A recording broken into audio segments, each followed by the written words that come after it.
Assalamualaikum warahmatullahi wabarakatuh.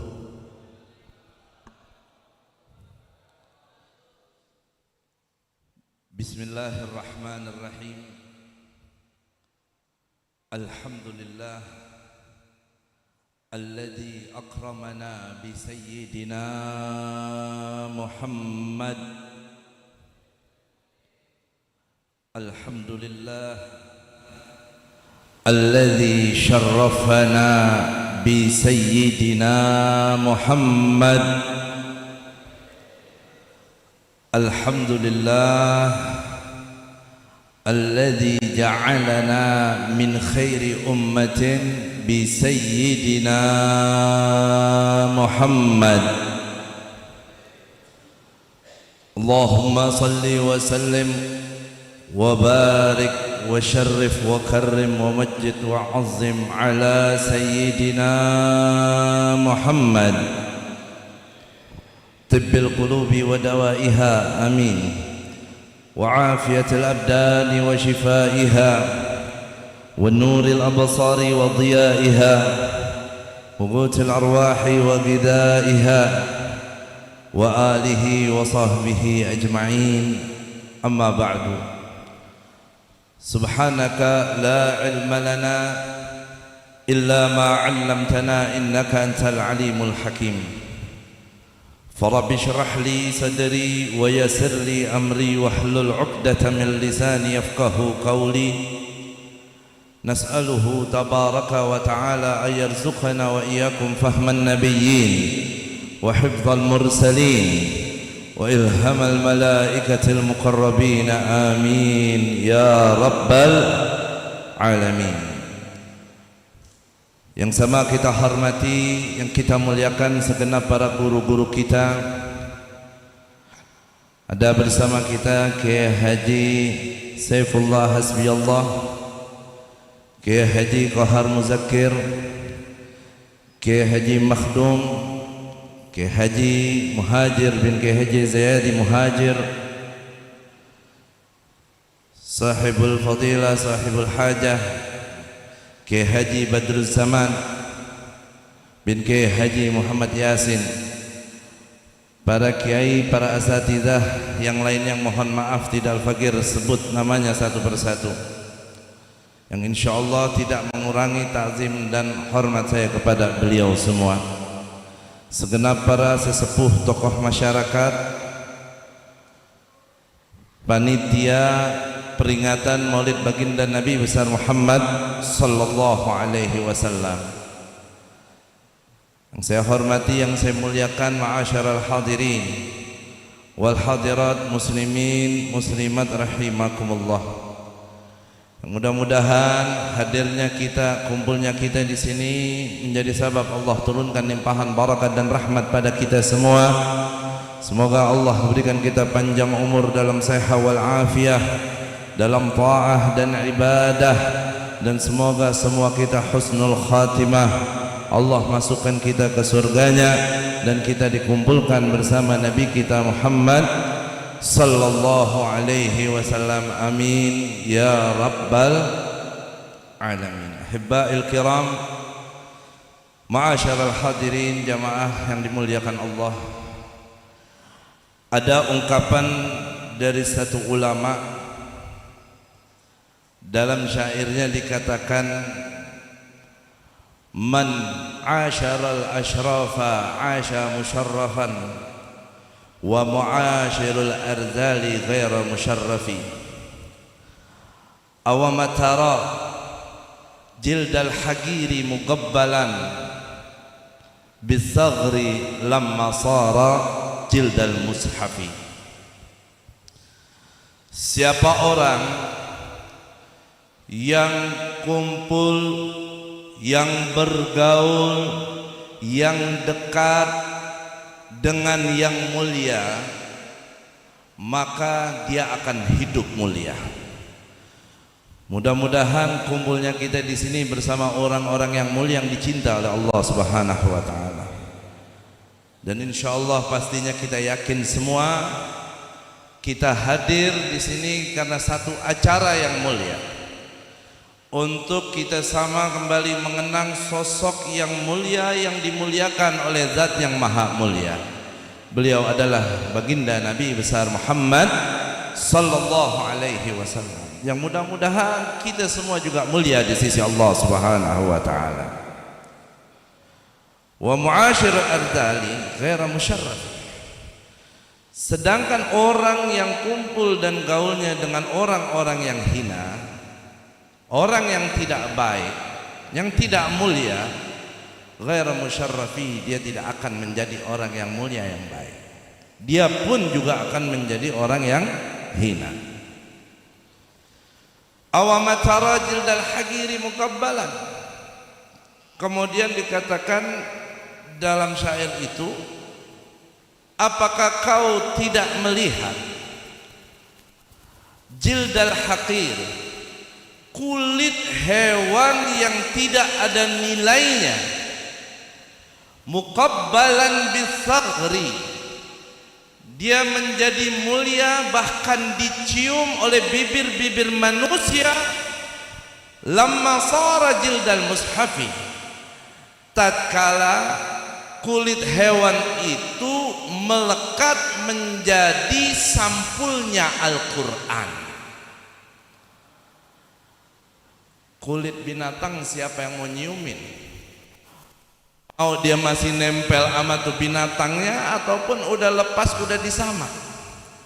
Tapi ketika kulit hewan, kulit binatang, kulit sapi, kulit kambing, ketika udah disamak, dia dijadikan cover, dijadikan bungkusnya Al-Quran, itu kulit jadi kita ciumin. Bahkan kita sentuh aja tanpa wudu diharamin sama Allah. La yamassuhu illa mutahhar. Andai ini yang saya pegang kitab wirid ini, andai kata ini Al-Quran, ini sampulnya ini dari kulit. Ini kan kalau dia udah nempelnya sama yang mulia yaitu Al-Quran, ini kulit jadi bernilai gak? Jadi mulia gak? Kita ambil, kita cium, kita mau taruh, kita cium. Bahkan kita memegangnya aja harus dalam keadaan wudu. Tatkala kita dekat dengan yang mulia, kita akan kecipratan kebagian daripada kemuliaannya. Kulit dekat sama Al-Quran aja jadi mulia, gimana kita manusia kalau kita dekat dengan Al-Quran? Apalagi kalau kita dekatnya sama yang diturunkan kepadanya sebagai mukjizatnya, yaitu baginda Nabi besar Muhammad sallallahu alaihi wasallam, yaitu Al-Quran sebagai mukjizat terbesar yang Allah berikan kepada beliau, yang Allah jadikan kitab suci itu sebagai pedoman daripada hidup kita. Hadirin yang dimuliakan Allah, ini kita sekarang bukan lagi berada di bulan Rabiul Awal. Kita udah masuk nih sekarang ke bulan Rabiul Tsani. Tapi di mana-mana nggak ada hentinya peringatan Maulid baginda Nabi besar Muhammad sallallahu alaihi wasallam. Ini menunjukkan dahsyatnya kemuliaan Rasulullah yang memberikan efek mulia kepada apapun yang nempel, yang bersandar, yang dekat dengan Rasulullah. Hari Senin jadi mulia karena Nabi lahir di hari Senin. Bulan Rabiul Awal jadi mulia, dikenang, dirayakan, disambut gembira oleh umat Nabi Muhammad. Kenapa? Karena di bulan Rabiul Awal Nabi lahir. Termasuk kita semua nih menjadi umat yang mulia, menjadi umat terbaik, menjadi umat yang nomor satu nanti di yaumul qiyamah, yang Allah izinkan untuk masuk ke surganya. Meskipun kita adalah umat yang terakhir, itu karena siapa? Karena baginda Nabi besar Muhammad sallallahu alaihi wasallam. Al-Imam Al-Busiri dalam qasidah burdanya beliau mengatakan, lamma da'allahu da'ina li ta'atihi bi akramir rusli kunna akramal umami. Tatkala Allah Subhanahu wa taala memanggil, menyeru kepada pendakwah kita, pengajak kita untuk kita taat kepada Allah, dan beliau juga ada sosok yang paling taat kepada Allah dengan panggilan akramir rusli, rasul yang paling mulia, kunna akramal umami, maka kita semua pun menjadi umat paling mulia. Umat Nabi Muhammad ini kita semua nih, alhamdulillah, berkat kita nempelnya sama beliau, kita disandarkannya dengan beliau, maka kita semua pun jadi umat yang terbaik, umat yang paling mulia. Jadi kita jadi umat termulia ini bukan karena pinternya kita, bukan karena kayanya kita, bukan karena hebatnya kita, bukan karena kuatnya kita, tapi karena kita menjadi umat Nabi yang paling mulia, baginda Nabi besar Muhammad sallallahu alaihi wasallam, Nabi yang Allah jadikan pemimpin dunia akhirat. Muhammadun sayyidul kaunaini wal thaqalaini wal fariqaini min urbin wa min ajami. Nabi Muhammad yang merupakan pemimpin Sayyidul Kaunain, pemimpin dunia akhirat. Makanya ahibba'il kiram, ma'asyiral muslimin wal muslimat rahimakumullah, beruntung kita semua Allah takdirkan ini menjadi umat Islam, hamba yang beriman sebagai umat baginda Nabi besar Muhammad sallallahu alaihi wasallam. Maka kita harus menjaga marwah kemuliaan daripada umatnya Nabi Muhammad. Gimana cara kita menjaga kemuliaan ini? Gak lain gak bukan, kita sebagai umatnya gak boleh kita belok daripada ajaran beliau. Mau gak mau kita harus meneladani beliau, kita harus menjalankan segala apa yang diajarkan oleh beliau, kita harus mencontoh beliau. Apapun posisi kita, apapun tugas kita, nggak bisa kita jadi baik kecuali kita menjadikan beliau sebagai teladan kita. Karenanya Allah tegaskan di dalam Al-Quran, laqad kana lakum fi rasulillahi uswatun hasanah. Jelas Allah nyatakan bahwa pada Rasulullah sallallahu alaihi wasallam, untuk kita semua nih segenap manusia, uswatun hasanah, suri tauladan yang baik, contoh yang baik. Nah inilah celakanya kita sekarang. Sudah banyak kita yang nggak menjadikan kita punya nabi yang berkat beliau derajat kita dijadikan umat paling mulia, tapi kita nggak mau menjadikan nabi sebagai contoh kita. Nabi ini diutus oleh Allah Subhanahu wa taala sebagai rahmatan lil alamin. Wa ma arsalnaka illa rahmatan lil alamin. Maka rahmat beliau, kasih sayang beliau, cinta beliau kepada semua makhluk Allah begitu tinggi. Apalagi kepada manusia, apalagi kepada kita nih sebagai umatnya yang merupakan umat ijabah.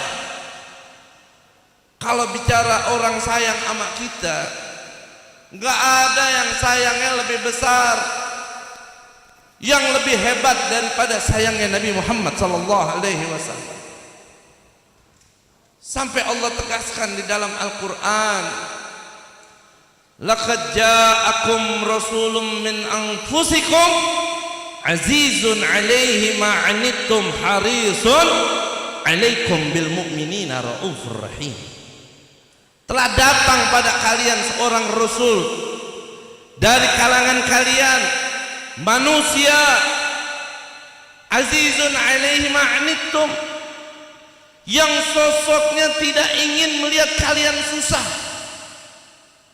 Itu rahmatnya Nabi sama umatnya. Gak pengen melihat umatnya susah, gak pengen melihat umatnya sengsara. Gak mau, ya. Gak mau Nabi Muhammad melihat umatnya apalagi sampai disiksa oleh Allah Subhanahu wa ta'ala. Ketika Allah nyatakan kepada Nabi Muhammad sallallahu alaihi wasallam dalam Al-Qur'an, wala sawfa yu'tika rabbuka fatardha, kelak nanti di yaumul qiyamah kau wahai Nabi akan diberikan oleh Allah apapun yang membuat sampai kamu ridho, sampai kamu tenang, sampai kamu rela, sampai kamu bahagia. Apa aja yang Nabi minta nanti di yaumul qiyamah Allah bakal kasih. Tapi apa hadirin hadirat yang diminta oleh Rasulullah sallallahu alaihi wasallam nanti di hari kiamat? Nabi cuma punya cita-cita satu yang bisa membuat Nabi ridho, yang bisa membuat Nabi tenang dan bahagia. Apa? Nabi minta sama Allah, nggak pengen ada satupun dari umatnya yang disiksa oleh Allah Subhanahu wa ta'ala di neraka. Maka Allah kasih hak syafaatul uzma kepada Nabi Muhammad, hak syafaat terbesar yang nggak dimiliki oleh Nabi dan Rasul manapun, sehingga Nabi bisa mengeluarkan umatnya dari neraka yang disiksa sampai semuanya mereka yang beriman bersih di neraka dimasukkan ke surganya Allah Subhanahu wa ta'ala. Nabi nggak minta surga yang paling tinggi. Nabi nggak mikirin nanti di surga hanya buat keluarga dan sahabatnya saja, tapi semua umatnya. Nabi minta sama Allah jangan sampai ada yang kekal disiksa di neraka. Nabi pengen semua umatnya ada di surga.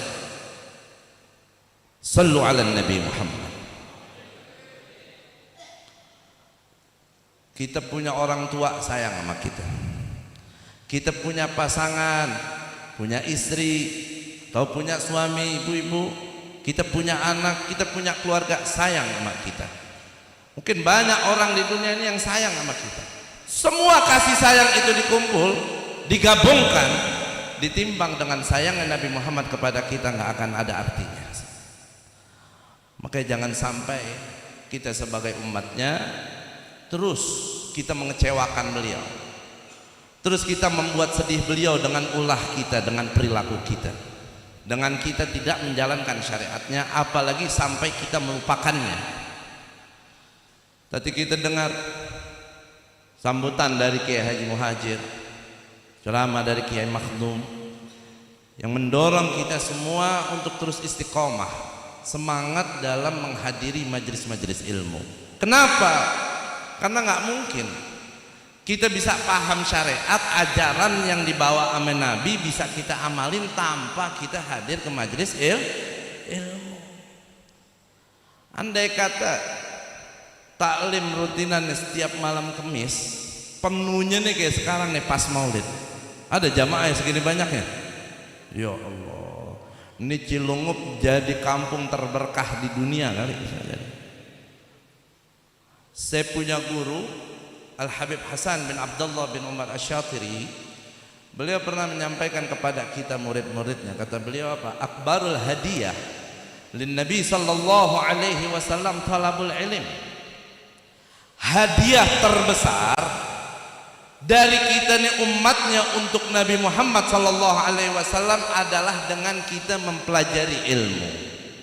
Artinya Nabi girang banget kalau kita nih ngelihat umatnya hadir ke majelis taklim. Kenapa? Karena kita punya kesadaran mau mengambil bagian dari apa yang diwariskan oleh beliau. Beliau nggak mewariskan harta buat kita umatnya, beliau nggak mewariskan dunia buat kita umatnya, tapi yang beliau wariskan jauh lebih indah, lebih mulia dari itu semua, yaitu ilmu. Senangkan Nabi Muhammad dengan kita menimba ilmu dan mengamalkan ilmu. Karena sayangnya Nabi sama kita, masya Allah, nggak ketulung, udah nggak kebayar. Harisun alaikum. Nabi ini yang kita peringatin maulidnya pada malam ini, Nabi yang harisun alaikum, yang selalu berjuang untuk kalian, yang tidak pernah kenal lelah, nggak pernah kenal letih, nggak pernah kenal takut. Halangan, rintangan, tantangan sehebat sebesar apapun nggak membuat Nabi mundur dalam perjuangannya. Terus Nabi berdakwah membawa risalahnya demi kita sebagai umat yang mendapatkan ridha Allah Subhanahu wa ta'ala. Kenapa? Kok bisa begitu hebatnya perjuangan Nabi, begitu kuatnya cinta Nabi, sayangnya Nabi kepada kita umatnya. Allah katakan di akhir ayat itu apa? Harisun alaikum bil mu'minina raufur rahim. Karena Nabi Muhammad terhadap orang-orang yang beriman, beliau memiliki belas kasih yang besar, kasih sayang yang tinggi. Sallu ala Nabi Muhammad. Kalau kita nggak punya rasa belas kasih, cinta, sayang kepada orang beriman, nggak bakal kita bisa berjuang untuk mereka, nggak bakal kita punya perhatian buat mereka. Kita ini sudah sulit sekarang saling memiliki empati, saling tolong, saling bantu. Nggak sedikit dari kita sekarang justru malah saling menyerang, saling menjatuhkan, betul nggak? Saling menghasut, saling menghujat, saling menghina. Dari masjid ke masjid, majlis ke majlis, semuanya ngaku umat Nabi Muhammad, cinta sama Nabi Muhammad. Tapi lisan kita, perbuatan kita justru secara tidak langsung nyakitin hati Nabi Muhammad. Kita mutus silaturahmi, kita bermusuhan, saudara susah kita nggak bantu, yang punya hajat kita nggak tolongin. Gara-gara urusan dunia kita tanding, kita ribut, kita musuhan, saling fitnah, saling menebar kebohongan, saling membongkar aib, membongkar kejelekan demi lawan yang jadi jelek dan hina di mata masyarakat. Innalillahi wa inna ilaihi raji'un. Ini bukan umat yang dibanggakan dan didambakan oleh Nabi. Ya, kita hadir maulid Nabi Muhammad SAW ini bagus, tapi kita harus lihat buahnya. Apa manfaat kita hadir maulid dari sana ke sini? Kalau antum dari pagi sampai malam hadir maulid terus, tapi masih suka musuhan, tapi masih memutus silaturahmi, masih memandang hina antum punya saudara, artinya nggak ada manfaat tuh antum hadir maulid terus kalau begitu. Kenapa? Antum punya hati masih mati, masih keras. Nabi yang kita peringatin maulid ini bil mu'minina raufur rahim, yang uswatun hasanah buat kita. Maka kalau kita betul menjadi umat Nabi, merasa terima kasih dengan Nabi yang udah mengangkat derajat kita sebagai umat paling mulia, ikutin akhlaknya Nabi, contoh sifatnya Nabi dan perilakunya Nabi. Udah buang kebencian, kedengkian di hati kita kepada orang beriman khususnya. Gimana kita bisa hidup tenang, hidup bisa nyaman, doa kita mau dikabulin kalau kita masih banyak nanam kedengkian kepada umat Islam. Makanya melalui momen-momen maulid ini kita sering berkumpul, sering bersilaturahmi. Harapan kita nih, mudah-mudahan ukhuwah kita semakin dikuatkan oleh Allah Subhanahu wa taala. Persatuan kita semakin dikokohkan oleh Allah Subhanahu wa taala. Nggak mudah lagi kita dipecah belah, insya Allah. Ini kenapa saya tegaskan? Karena ini kita udah memasuki pilkada lagi nih. Ya biasa deh kalau ada pilkada, pemilu, ya udah kayak jadwal kita untuk berantem pada. Udah kayak jadwal, udah pada saling musuhan. Bukan cuma masyarakat awam atau masyarakat biasa aja. Kadang tingkat ulamanya pun begitu. Nggak habibnya, nggak kiainya, nggak ustadznya, gara-gara beda pilihan daripada berantem. Ya lu mau milih apa, punya hak masing-masing, silakan. Yang satu mau dukung A, yang satu mau dukung B juga silakan. Yang penting jangan mutus silaturahmi, jangan saling bermusuhan. Nabi sedih. La tanzilur rahmah ala qaumin fihi qati'ur rahim. Kata Nabi, rahmat Allah nggak turun pada kaum yang di dalamnya ada yang memutus silaturahmi. Kalau kita pengen punya negeri berkah, kita punya kota berkah dalam lindungan Allah, jaga silaturahmi yang baik. Jangan mudah kita kemakan hoax, jangan mudah kita diadu domba. Jaga ukhuwah kita, persatuan kita. Itu salah satu cara terbaik kita untuk membela negara kita. Ya, kalau mau bela negara, jangan terpecah belah, bukan cuma berkoar-koar teriak doang. Kalau ngomong cinta negeri, bela negara, bela bangsa, cinta Pancasila dan seterusnya, tapi kerjaannya ribut mulu, itu mau ngancurin negara secara tidak langsung. Jaga ukhuwah kita, jaga marwah umat Nabi Muhammad SAW. Perlindungan Allah, pertolongan Allah akan turun kepada kita. Yadullah ma'al jamaah, ma'al jamaah. Pertolongan Allah itu ada dalam kebersamaan, bukan dalam perpecahan. Maka yuk kita jaga ukhuwah kita, jaga kemuliaan Islam, jaga marwah umat baginda Nabi besar Muhammad SAW dengan kita betul-betul meneladani akhlak beliau, insya Allah. Pokoknya gampang jadi orang Islam tuh, apa yang Nabi suruh kerjain, apa yang Nabi larang tinggalin. Nggak usah yang susah-susah dulu dah. Yang rukun Islam dulu, sholat 5 waktu. Ya kalau perintah dalam agama kan intinya 2, perintah dan larangan. Perintah banyak macamnya, larangan juga banyak macamnya. Gak usah yang susah-susah dulu. Jalanin yang satu, yang terinti nih, yang tiap hari kudu kita kerjain. Sholat 5 waktu. Malu hadir maulid kemana-mana, sholat kagak. Ada nggak model begitu? Ini gue yakin yang hadir ada yang belum sholat isya nih. Jangan kan belum sholat isya, mungkin maghrib aja tadi kagak sholat. Biar kata lu jadi donatur terbesar, biar kata lu jadi orang paling capek nih dalam acara maulid, lu yang masang tenda, lu yang bongkar, lu yang masak kebuli, lu yang nyuci, lu yang bagiin semua, lu nggak sholat, Nabi enak sama lu. Ya, maulid ini bukan rukun Islam, tapi maulid baik dalam Islam. Tapi sholat ini rukun. As-salatu imaduddin. Bahkan Nabi umpamakan sholat ini laksana kepala yang ada di jasad kita. Sebagaimana jasad gak bisa hidup tanpa kepala, agama pun juga tidak bisa hidup tanpa sholat. Nah kalau sholat kita udah berantakan, segala urusan juga pada berantakan. Ayo kita petik buah maulid ini. Yang biasa kita nggak sholat, bismillah, mulai nih malam ini azamkan, niatkan, tekadkan dalam dirinya nggak lagi berani ninggalin sholat. Kalau di rumahnya punya istri, punya suami nggak sholat, suruh sholat, ajak sholat. Punya anak nggak sholat, perintahin sholat. Nggak mau sholat, boleh kita orang marahin dia, kita orang tua bahkan boleh memukul dia. Jangan sampai bapak ibu rajin sholatnya, punya anak nggak sholat didiemin.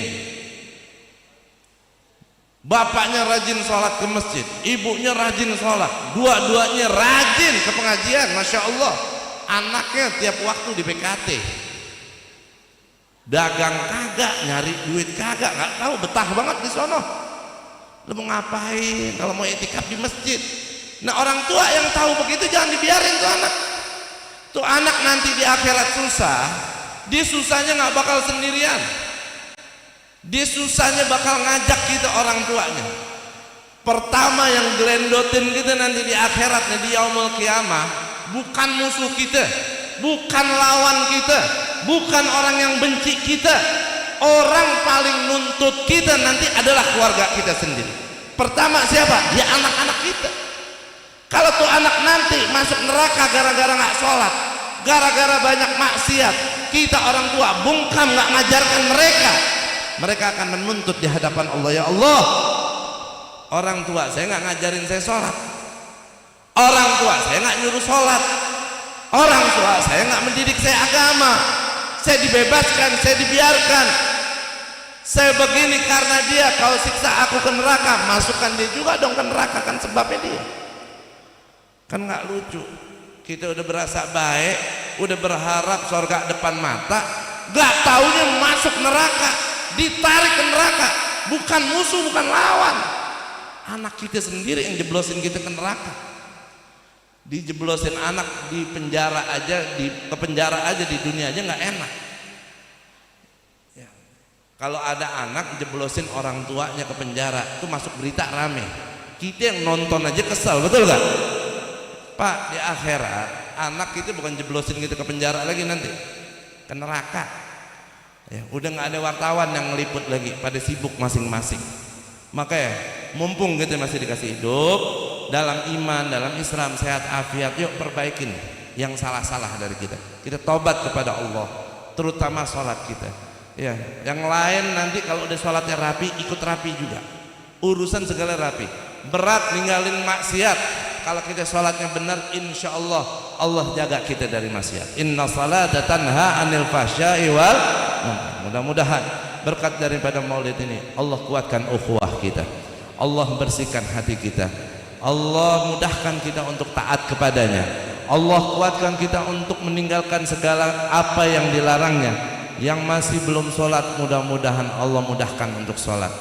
Yang masih malas untuk sholat, jadi rajin untuk sholat. Yang hatinya belum terbuka untuk sholat, Allah buka, Allah kasih kecintaan dia untuk sholat. Kita yang udah sholat, alhamdulillah, mudah-mudahan semakin diistiqomahkan, dikuatkan, dan diberikan kekhusyuannya di dalam sholat. Amin ya rabbal alamin. Wal afu minkum. Assalamualaikum warahmatullahi wabarakatuh.